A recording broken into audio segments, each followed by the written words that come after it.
Hello guys, today I'm gonna show you a magic science experiment. Look, one glass is full of water, and one is half, and one is here, little, and one is empty.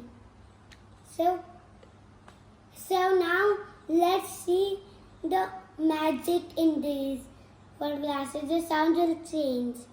Like this empty glass. Like usually the glass's nose is this one, hit the spoon and check when the water goes like these levels. And then I'll show you the empty glasses. Loud.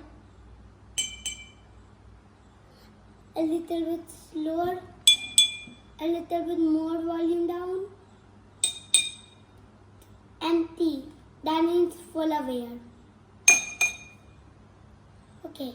You saw the magic, they have different sounds. Shall we do it one more time? Okay, so let's do it again.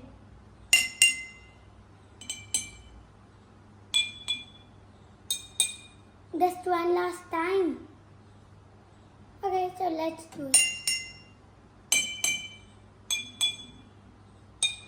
Okay, these are done. Bye guys.